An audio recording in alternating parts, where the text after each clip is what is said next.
Welcome back to MustardHub Voices Behind the Build. In these episodes, I sit down with the people building, backing, and running better workplaces. I'm your host, Curtis Forbes, and my guest today is Steve Glynn. Steve is the founder of Experience Milwaukee, a media platform focused on the people building Milwaukee's tech future. Through interviews, articles, and field reporting, he profiles the founders, operators, execs, investors, and community builders shaping where the city is headed, and he helps ambitious people grow their careers, companies, and connections. Founder with an exit, Steve has spent close to 2 decades cultivating Milwaukee's tech and creative ecosystem, going back to Sprinklr, the community he built and later sold. And more recently, he brought forward Milwaukee's first innovation district in Walker's Point. His work blends storytelling, ecosystem building, and local business insight. And through projects like his City Tech Tour, he studies how other cities grow strong companies and stronger talent so he can bring those lessons home. He also goes by the title Chief Milwaukee Officer, which tells you most of what you need to know about how he feels about his city. Welcome to Behind the Build, Steve. Thanks for joining me. Curtis, thank you. That was very nice. Yeah, isn't that fun getting your bio read back to you? It makes you feel like so accomplished. I'm like, I guess I'll stick around here doing this stuff. I guess I did do those things. I guess it did make a difference. So a lot of things that I've been looking forward to today. We've gotten to know each other pretty well, and I've been pretty excited to have this chat. Before you started Experience Milwaukee, before the Innovation District, you built and eventually sold Sprinklr. I want you to take me back to the beginning. Like, first of all, what pulled you into the work of connecting people and building community in the first place? And the reason I want to start there, because I know it's so important just to your general ethos. So I want to give everybody, I want to set the stage for everybody. Yeah, thank you. And I'm going to back up even further, but I promise it's not going to take all day. Okay, yeah. So I grew up on Milwaukee South Side in the projects, single parent, low income household. My dad was in prison my whole childhood. And when I finally figured out how to get through college for me, I was the only one in my graduating class without a job offer in a very hot job economy. And so I reflected on that a few years later. I did eventually get a job offer, and everything turned out great. But I was reflecting a few years later, and I thought, wow, I was not inheriting a professional network from my parents. I wonder if my classmates were.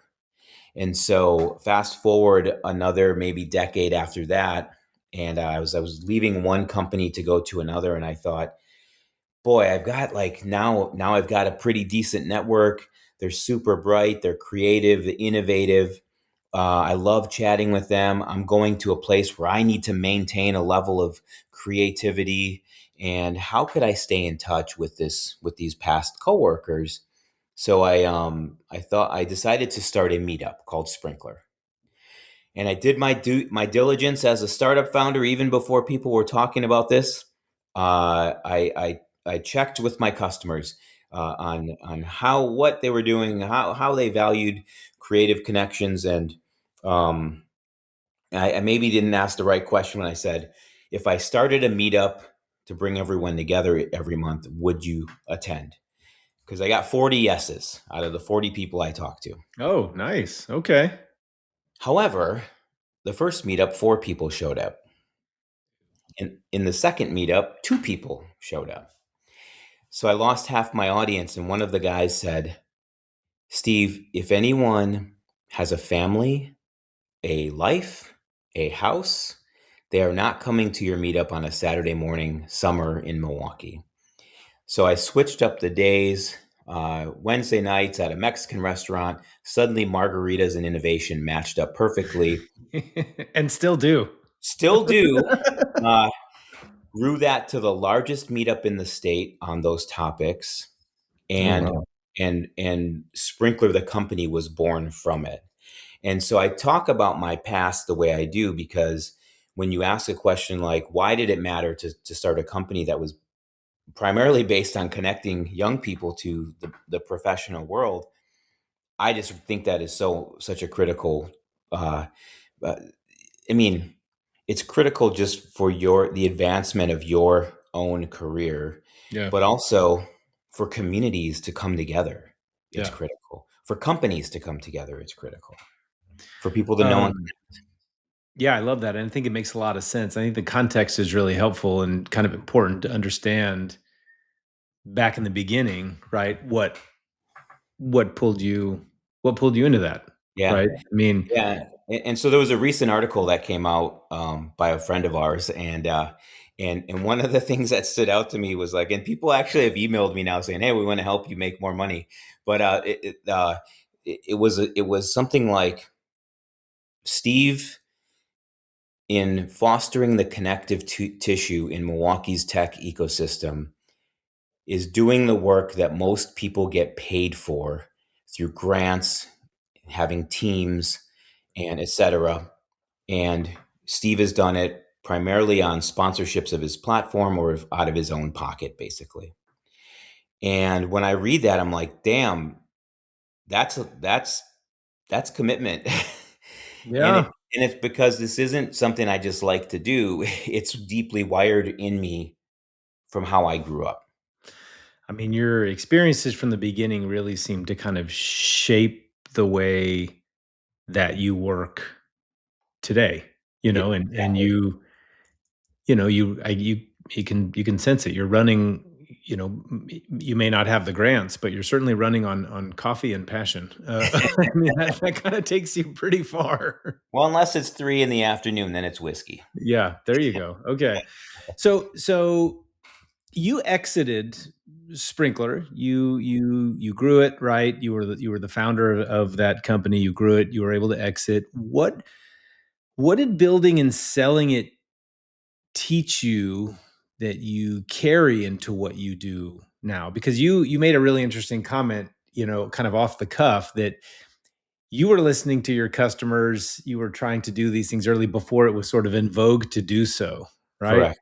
Yeah. All right. So, what did that whole experience as a founder and I guess through that exit process teach you about what you're doing now?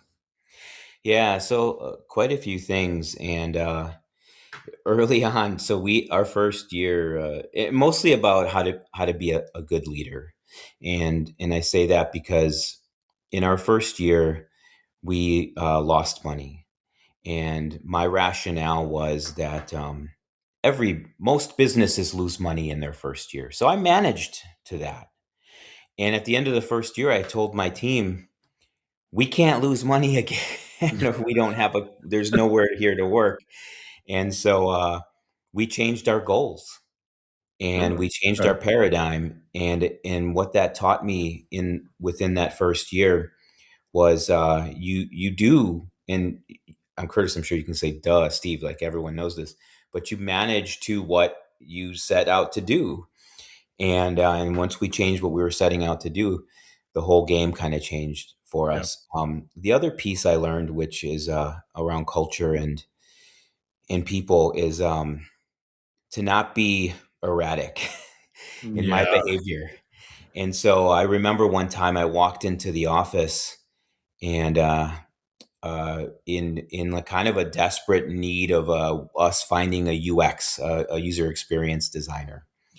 And I was just not frantic, but like, we need this, we need it now. And but in a way that could easily have changed everyone's priority, certainly for that in that moment, for that day, maybe the week, of focusing off of their work and onto getting a UX designer. And I'm throwing out like, I'll pay someone 5 grand if we find someone. I'm just like doing all the wrong things. And my business partner at the time pulled me aside and said, "Hey, you can't do that. We got to talk these things through, and before we present them to the Team. organization." Yeah. So I don't know. To your question, it's more. I was learning a lot about people Yeah. and how to manage and lead people in the right way. Um, It's really interesting when you talk about expectations because, companies are very much like children in a lot of ways, right? Not necessarily the people within them. Well, actually, sometimes the people within them, but not all the time the people within them. But, Well, you I know, had a company, Curtis, I had a company that hired college kids, so I considered them my kids at the time. Like there you go. I was like, "You are all my," and now they, I can't tell you how many marriages and babies have come from the universe of Sprinklr. Oh my It's God. incredible. I Yeah. love knowing that. I love knowing that. That's amazing. You should be very proud of that, actually. But like, I often will, or I believe, and I'll often say, that kids really rise to the expectations that we set for them, right? Mhm. um, Companies will often do the same thing, right? When it comes to your goals, when it comes to your mission and your vision and your values and all of these things, provided that you actually live them and you believe in them and you're actually focused on them, the organizations will generally rise to the expectations that you set for them, right? Mhm. And I agree. or it's a core belief of mine. Certainly, that doesn't account for externalities, beyond your control, right? When it comes to you know sales targets, or what different sort of macroeconomic things that obviously can affect your company. But notwithstanding those things, um, that it's really important, I think, from a leadership standpoint, right? You talk about learning how to manage people, right? Patience, steadiness, right? It all starts from the top down, right? And if Yeah, you absolutely. exhibit those things, and then also, I think, make it clear that there's an expectation that that same behavior, gets exhibited by others, you're going to find that. Yeah. Yeah, I did actually read something during that time, exactly to your point, because I would often send emails at 3 in the morning, Yeah. and and then I read something that said, "What you do, communicates to your team what it can communicate to your team what behaviors are expected." Right. Right. And so I just start to become really, hyper aware of what I said, what I did, when I did it, and all that stuff. Yeah. Yeah. And it's true. I think personally, I mean, not just what is okay, but what is expected, Right. and, again, that's setting culture from the top down. So, I do want to talk about Experience Milwaukee. Yeah. So for maybe for somebody who's never heard of it, give me the details. What is it? What are you trying to do with it? We'll start there, and then we'll dive in deep. Yeah, so this is why I love that we started where we started, because, after selling Sprinklr and taking a few years to doing a bit of consulting, tried a job, that wasn't a fit for me. That's when I really realized corporate, it was going to be super hard for me to ever fit back in corporate again. Um, Yeah, the and I three mean, the 3 p.m. whiskey also might have something well, to do yeah, with that can get in the way. Actually, at this place, it didn't. You were it. encouraged to have whiskey at your Oh, desk. good. Okay. Um, but uh, where we started in this conversation, how I grew up and where I grew up, after having sold a company, then this kid that came from nothing, it was like, how do I give back to a city that embraced me? Yeah. And also, how do I do something that can earn me free beer and whiskey? And so I started Experience Milwaukee as a way to shine a light on the entrepreneurs, the people who were building, starting businesses that are the fabric of how you experience a city. So bars and restaurants and festivals and all of those things, artists, musicians. But I always, because work culture and business and technology has such a meaning to me, even in the scope of that kind of, podcast, which Experience Milwaukee started as, I always found a way to inject a monthly show on those topics: work culture, business, or tech. And so, finally, at the end of last year, 2025, I said, dude, stop flirting around with that idea. Stop. You know where your heart is. We have now enough people talking about cheese curds and beer and all this stuff here. Um, let's get deeper into business and again, go back to your roots, not just write about the stuff, but in a way that helps people connect to the people you're writing about. Hmm. Literally, that they're able to find them on LinkedIn, set up a coffee meeting, and help this, the connectedness of the city expand. I love that. So the your a lot of your pitch is basically helping people see who is doing what and how to plug in, Hmm. really, right? And so I guess I would ask, like, why does that how to plug in piece, why does it matter so much? What happens like to people in cities when it's missing, I guess, is it maybe a better question? Yeah, I think as much as we have a term here in Milwaukee, it's called small walkie. And it's not Okay. in reference to the size of the city or the capabilities of the city or the cultural robustness of the city. Okay. It's in relation to how closely connected everybody is. Ah, And what okay. I hear time and time again from people who visit from Chicago or New York or San Francisco is they come into a space, a common space in Milwaukee. They start to meet people. They get 7 connection referral kind of recommendations from everybody they meet based on what they want to do. And they look at me and they say, wow, this would never happen where I'm from. People just don't share like this, or people just don't know. And Yeah. so I think I would guess, because I'm born and raised in Milwaukee, I would guess, Curtis, that if a city doesn't have that, you can feel lost. Yeah. Yeah, I think you can. I think you can. Um, and that's really interesting. Small, small walkie. I'm curious where that got coined, but I think what you're first of all, I mean, what you're describing, I think, is something everybody would like to experience, right? It's like the song from Cheers, right? You, Yeah, everyone knows your name. everyone knows your name. Like you want to be in this place where you can. It feels that you know what? It's that community feeling, right? It's the community feeling that you talk about that you're trying to build. Yeah. It's hard to do in a lot of other places that are, where things are more disparate or distributed, right? Where there's a lack of that connective tissue, I think. And Yeah, it sounds like it's in Milwaukee and spades. So you took over a cafe, you I turned did. it into a co-working space and gathering space, right? And Yeah, it was a pre-existing kind of co-working and gathering, but it wasn't achieving right. what it could. So And now you carry the title Chief Milwaukee Officer, which I love, by the way. thank you. Um, Give me the bigger vision. Like, what are you building towards? Yeah, so I love this question, and by the way, it was like probably I don't know a few years ago, 4 or 5 years ago. My wife, who's in communications, was writing a press release for Experience Milwaukee, and she coined the title. So I have to give her credit for that one. Okay. And I'm like, this is brilliant. Why has no one thought about this before? Yes. Very And good. so I've been using it ever since. But I spent the first part of the career kind of learning. I spent my whole 20s actually studying business, not just in school, but reading everything I could get my hands on every weekend, where a lot of people are out. And I did my fair share of, going out with the guys for beers, but where people are mostly doing that, I spent the whole decade studying. And then in my 30s, I spent that decade practicing and Mm. starting Sprinklr. And so I've seen a lot. And over the last decade, I've uh, I've been telling stories about the city. So learning, doing, and then storytelling.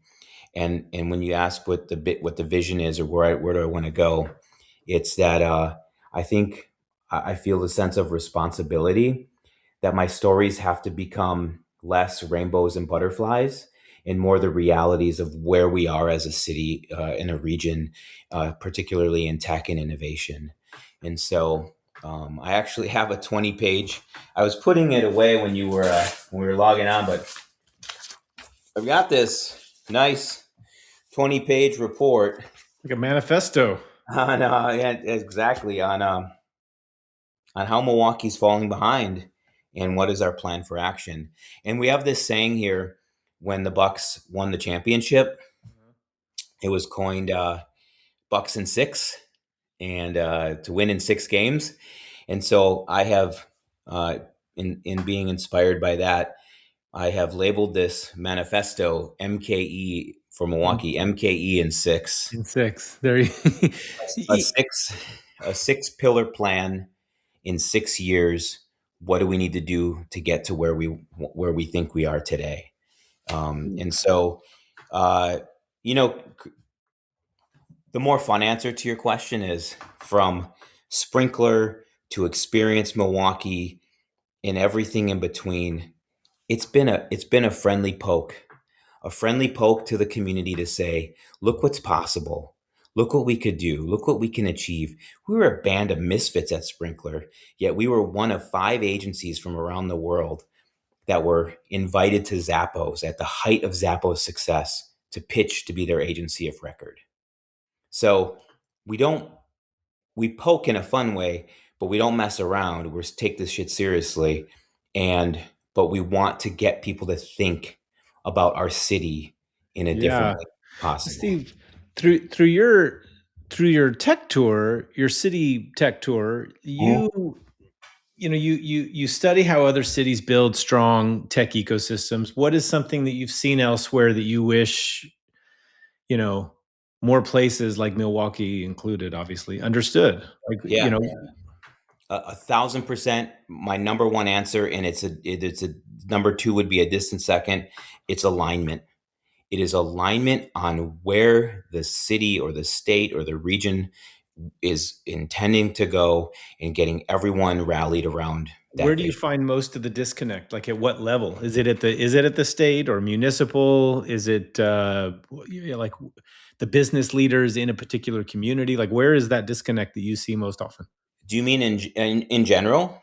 Well, when you talk about alignment, right, to get everybody pulling in the same direction, who is it? Where do you see the folks pulling in the opposite direction? Yeah. So I'll say, when I said in general, I meant like in general across the cities I kind of talk to, or like, but I can be specific to Milwaukee, and I'll tell you this: our elected officials and our leaders, whether that's business or even some of the organizations like the citywide chamber, um, none of them that I'm aware of have communicated a vision for technology and innovation and how we participate not just nationally but globally in those economies, a vision for what this state stands for.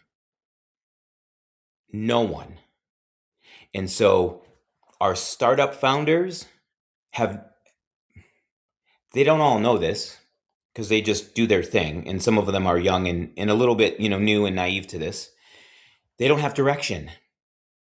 They don't know clearly what the core strengths as a state want to dig into so that they can build around some of those things. Interesting. Okay. And so from startups to the top, everyone just kind of does stuff that they think it will be beneficial because they're not malicious, right? Their intention is to make the Yeah. environment, the community better, but there's no alignment to a North Star.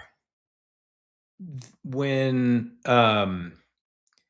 you look at the cities or the companies that grow maybe strong talent versus the ones that don't, what do you think like separates them? Is it money, leadership, culture? Alignment, obviously, number one, and from the state and the cities, the municipal level, I think, yeah, having that sort of clear North Star about what you want to be and, maybe then how to get there. But Yeah. what do you think is a big separator between those successful cities and companies that are growing talent and the ones that aren't? Yeah. I I got two kind of quick takes on that. One, I want to debunk the money issue. Everyone complains about money in their ecosystems. We don't Mhm. have enough investors. We don't have enough money. That to me is could not be more BS. I have I now I know there are cities that are struggling economically. I know there are, right? But I have not seen money be an issue because the money will find the problems. Even if they are grants to make to turn a desolate, unoccupied neighborhood and refresh it back into tech and innovation. I'm speaking in the tech and innovation Yeah, leagues, yeah. right? So debunk the money thing. The number one thing that gets in the way, in my opinion, is ego. Oh, 100%, man. I'm I'm Ego. I'm I'm wi I'm behind you 100%. So it's the people who sit in the seats that could make the change, that could bring their fellow leaders together who go, well, I got another 4 or 5 years. I just keep quiet, cash my checks. I'm gonna be good. That's my opinion. I think there's a complacent, there's not urgency. There's a complacent kind of approach to, hey, we're doing our thing as an organization. As long as we're fulfilling our mission and I get my paycheck, I got another 5 years, we're good. That's how I see it. Well, I feel like we could have a whole other podcast on this particular issue because a lot of things come to mind, especially when I think about a lot of those leaders. I think Mhm. probably the ones that you're referring to. And I've seen it. I mean, I saw it growing up myself. I grew up in West Texas, and change was a really hard thing for folks to accept, even positive change and Right. progress, right? When it comes to whether it's city beautification, right, or whether it comes in like in the form of investing in projects, infrastructure, companies, and things like that. Um, it means that change will come, and that's a hard thing for a lot of people to digest, especially those Super. people who are really comfortable, right? And so you tend to get the naysayers, right? And you tend to get a lot of pushback from folks who are comfortable in what that space looks like today for them. A lot of when you also get a lot of folks in the room, especially politicians. Politicians have egos. I think in order to be a politician, right, there has to be even a small sense of elitism that think that, what, I'm capable and qualified enough to lead an entire state worth of my constituents, possibly be a leader of a free world. I don't know. Under Um, my name, right? Under Under my my own name. name, right? I worked at an agency once, and Subaru was a client, and one of the executives at Subaru said to me, "Hey, do you know how to tell which car dealership the owner has an ego and or who doesn't?" And I'm like, "Oh no, I'm a young kid. I'm 20 something. I'm like, I don't know what. How do you know? Look at the car dealerships you have the person's name on it versus the car dealerships that don't." And I thought that was super interesting, whether accurate or not. And I want to clarify one thing on ego. I don't necessarily mean in every case that the ego problem is thinks they're great and everyone else sucks. I think it's never been as a couple of things are happening right now in the world of work and specifically what I do. Tech has never been changing more quickly, and there's never been more uncertainty on what's going to happen. And so when you are in a position of leadership or power or influence, and those two things are going on, the ego can tell you, don't disrupt, don't Yeah. change, don't just stay in the lane. Yeah. So, I just wanted to clarify that kind of thing. And I think that's irresponsible of people who have that ability and that responsibility. Well, I want to let's use that as sort of a jumping off point because I want to spend some time talking about you know talent and skills. Something I think that you care a lot about. Yeah. You've pointed to a pattern, I think, where somebody with some non-traditional background, tries to kind of step back into the workforce. And companies sometimes just don't know how to read them. And I think that I'll update your answer and for my opinion only, they never know how to. They don't. They just so simply across the board don't know how to do it. talk to me about that. Where does the breakdown actually look like up close? Yeah, I've a couple of things I've been studying lately. One, I was digging into the people who make or decisions that are made on purely on logic versus on decisions that are made purely on the person. And I don't mean emotion, but more like knowing person more than like logical factors. And Mhm. then how do you get in the middle where you're like taking the person into account and logic? Um, and so decision making on those things, on those two variables. And then I've been studying job descriptions. Hmm. across the country, across marketing, Interesting. sales, product management, community, uh, mainly those areas. And from companies that you might think are kind of stuffy and conservative to companies leading in tech like Anthropic, in every job description, even if they have a small disclaimer about, hey, these are, the requirements we kind of go by, but we really want to get to know you, right? They don't. It, the outline of what is required is built for people who have been doing those things. In my case now, as I'm looking at the late 40s, early 50s kind of Yeah. population, they expect you have been doing these things in a corporate setting with escalating responsibility for 10 or 15 years or more. That doesn't fit an entrepreneur. No. Further, in my studies, I sit in small business communities, groups of people who have gone off to do their own thing, mostly one person company, sometimes two or three. Across the board, what I hear the most from them is, hey, I started my own company. So now I know I've got to make it work because I know that having started my company, I'm now unemployable. It's Oh, just a sentiment, yeah. right? Yeah. Yeah. I think about that all the time. I mean, I have I think about, on the one hand, I feel like I've been fortunate enough, right? Since my 20s, and the first organization I started 25 years ago, right? Hmm. Scaled that one, built a roll up, started another startup. I've sort of always, a serial entrepreneur, I think, so to speak, and have never really set foot in corporate America, and often wonder, am I totally unemployable? And like you just said, it's the sentiment, right? So I think on the one hand I'm fortunate, but also on the other hand, I'm not so sure that's being fortunate. I don't really know. Why do you think companies are so bad at mapping somebody's real skills to like an open role, that like the moment that the resume stops fitting this clean template?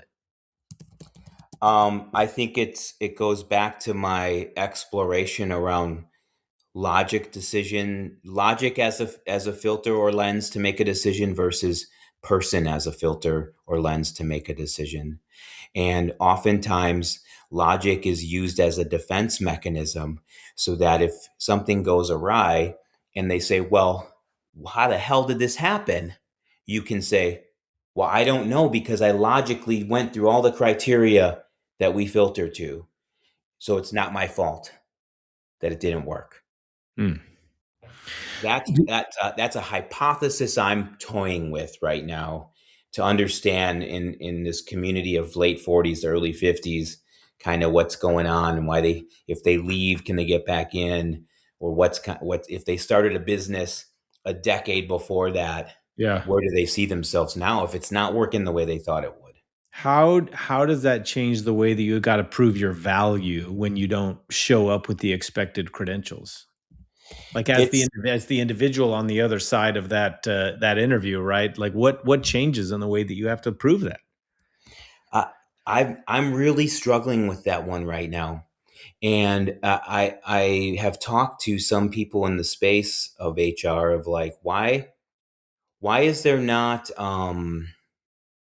how come you don't ask, have you taken an idea from zero to a functioning something? Have you taken revenue from zero to some significant or any number, right? Have you rallied a team of misfits around the vision and gotten them all to get momentum on an idea or a company? Like those are the kinds of things I think you have to start answering, if in addition or in replacement to some, some of the more corporate ones.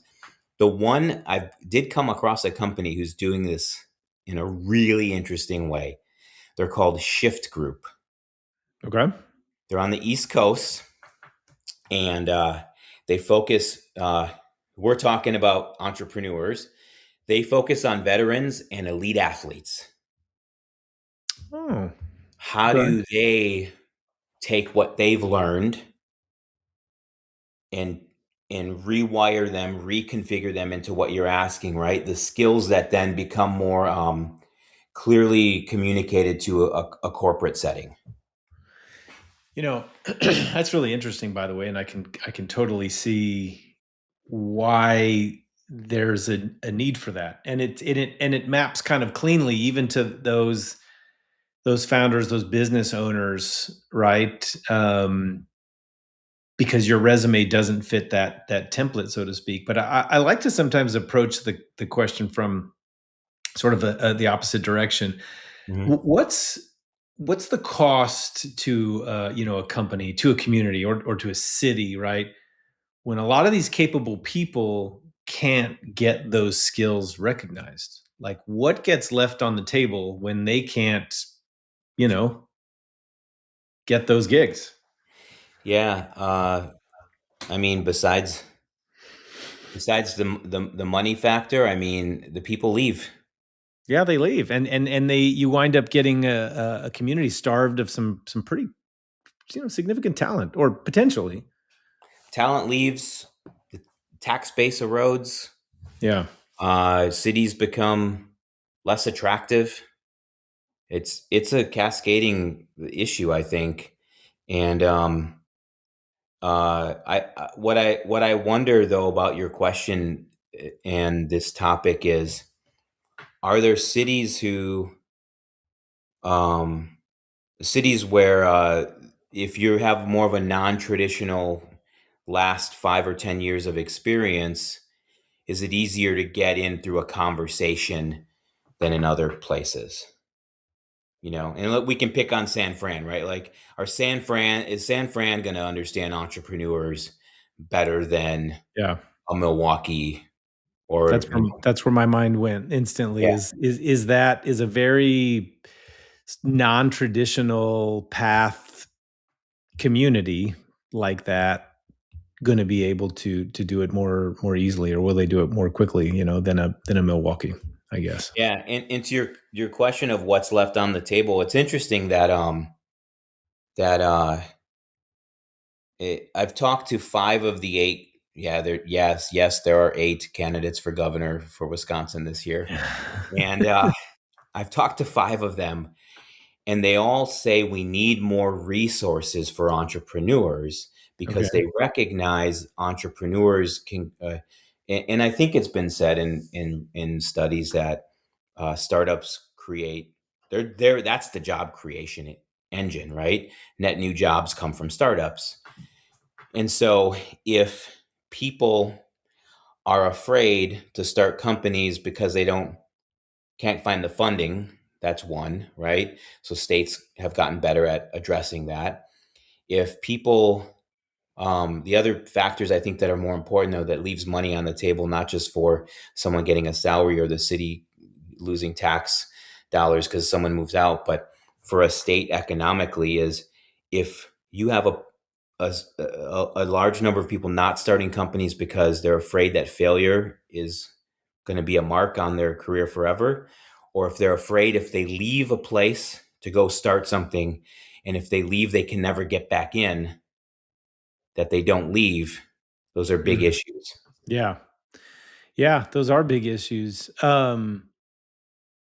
Across the founders and the operators you talk to, I guess even not necessarily those, but I guess all of the HR practitioners, any of the large organizations that you're affiliated with. I mean, what's the most common people problem that you hear about? The things that kind of keep surfacing no matter the industry or the location or the size? Um, Uncertainty certainly is a big issue right now. Yeah. Um, but I think that's kind of a macro issue. And when I get down to some of the micro issues within certain organizations, I think, quite honestly, it's people are, they don't, as much as there is anxiety around, is AI going to replace my job? Do I need to learn new skills? I think the companies I'm talking to are actually on a path that of upskilling that seems encouraging. But I to answer your question, it's I think companies are looking around going, who's going to leave? Yeah. who's going to leave? I don't, why, who, how, where should I invest if they're just going to leave? And I think that's at least for the companies I talk to, if they have any kind of, unless they have a super stellar, which I only know one I've talked to, a super stellar retention rate, because of how they intake, um, they're worried about who's gonna leave. And I think what I'm feeling is people who are getting want jobs or have jobs are like, where do I invest my next 3 years so I don't get left behind by technology? And companies are thinking in the same way. How do we invest when people are kind of maybe thinking about bolting? That this one's kind of near and dear to us Yeah. at Mustard Hub, right? I mean, we're focused on surfacing a lot of those early signals about people before they show up as turnover or disengagement or whatever. So, um, in these conversations that you're having in your experience, like by the time a leader actually notices a problem, how late are they usually catching it? Are they usually, is this more coroner style diagnostics, or are they able to catch things, while there's still time to do something about it? I don't know anyone who's able to spot anything early. What I see more is people say, "Oh yeah, I told my employer I'm leaving because I got a new or I got whatever the reason is, right?" And they're like, "Whoa, whoa, whoa, wait, wait, let's talk about this." And by then it's too late because it's Too late. awkward. Yeah, it's too late. It's awkward at best, Yeah. and because everyone knows where their feelings are at that point because if someone was going to leave. So yeah, I don't. No companies tell me, "Oh, we have a good read on when people are getting a little off track and we bring them back in." We're proactive instead of reactive. No one is telling me that. Well, and I'm sure that probably a lot of them wish that they were. So Yeah. let's look ahead. Let's talk about the future of work, of cities. I don't know, of Milwaukee maybe. When you think of the next 5 years and how careers are actually getting built, um, what what shift do you think most people are underestimating? I don't know that a lot of people are underestimating AI, but there's always something that doesn't make headlines that winds up being a big factor. I got a couple of thoughts on this, and one I talked to a lot of people in the um, like the communication space, PR kind of stuff, and someone said to me, it's always interesting to see there's an emerging tech where things actually end up versus the headlines you're reading in the early stages. And 100%. he even went on to say it's never congruent, right? No. It's never what you're reading, right? So that is something that's interesting. The other thing is, and this is a generational loss, miss. All, you can go back as far as you want, I think. Don't underestimate the kids. The young people that I'm talking to, and everyone's saying, "Oh, the kid." I know there are issues with them getting jobs. I know there are issues with entry level jobs and AI and all that stuff. But the kids are adapting quickly, and the young people I'm talking to, even one the other day who has shifted her approach to oh, I wish I could remember. She's like a pilot architecture or something.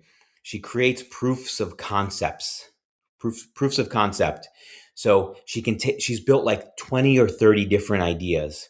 And Interesting. she thinks that type of architecture person is going to be needed. Someone who can rapidly produce ideas into something visual and you can physically look and see and touch and Hmm. feel. And so they're starting to use AI to take what they're learning in school and take 4 steps forward into where they think it's going to go. And I Hmm. don't know if the mid-level management's even thinking about that kind of stuff because they're all worried about being replaced by AI and trying to figure out how to use the prompts properly, right? And these kids are building. That's really interesting. Now, I mean, you've bet hard on a city a lot of people overlook. Milwaukee isn't usual. I'm being diplomatic. I like it there. It's generally not when people think about um, tech in the future. It's not always in the top of the list. So I mean, what Not always. I do have research that says never. did you does the future of work make places like Milwaukee more relevant or less? I think that I personally think that there is a little hotbed of talent when it comes to HR tech there in the upper Midwest. So tell me what you think about the future of work in places like Milwaukee. So that I do agree on. What I tell people is, so I've been talking for a number of years on just to kind of level set with people, like, hey, we're not a tech startup town. Do we have tech startups? Sure, we do, but we are not a tech startup town. We're not teaching our kids to be founders. We're not. Just stop. We're not doing it. We can if we want to. We're better Mhm. than we ever have been, but we are not teaching kids to be founders. We are teaching kids to get enterprise tech jobs, right? Okay. And so it's because we have a good, really good density of large enterprise, Fortune companies that need to hire these young people. And so what I have said, to your point and what you're asking about uh, HR and that kind of talent and workforce is few, if any, other cities can scale technology in 100-year-old companies like Milwaukee can. In 100 years, yeah, yeah, Right? I guess That's that's a true. very special talent to get 100-year-old company to 125 to 150 to 180, right? That's a really special talent because most companies die way before that. Yeah, We know how to do it. And I think is, to your point, it's because of workforce innovation. It's yeah. because we are doing, and I haven't dug in, I haven't uncovered, I haven't researched, but I believe it has to be why we can do this. And it's not sexy, it's not glamorous, but we're doing something in that area that I think has just, at least for me, recently been kind of poked at. I think so too. I'm curious. So I always really like to kind of wrap up this way, and think about if a business leader, if an entrepreneur, a founder, if one of your next three governor conversations, if somebody comes to you and wants to know, and or asks, they want to grow, they want to keep great people, even those folks who don't fit that usual mold, right? That template that like we talked about. What's the single most important piece of advice you can give that organization? Um, we have to be real about uh, how we reward failure. I And love that answer. Keep going. so there was one in the what got me thinking about that is there was one of the gubernatorial candidates I talked to, Kelda Roys, who said, "I want to change the culture around failure in our state." And even though everyone literally says, embrace failure. It's great. You'll learn. As long as you learn, you're. No, it sucks. Everyone hates the process of failure. It hurts. It's often awful. And do you learn and get those things? Yes. But hey, guess what? The last time I checked, most of the people who are failing in corporate don't have jobs anymore. They're fired. And so if we can find a way to reward failure Mhm. in with guardrails, right? Good leadership. I think we're going to keep more people here. We're going to have more people starting interesting things.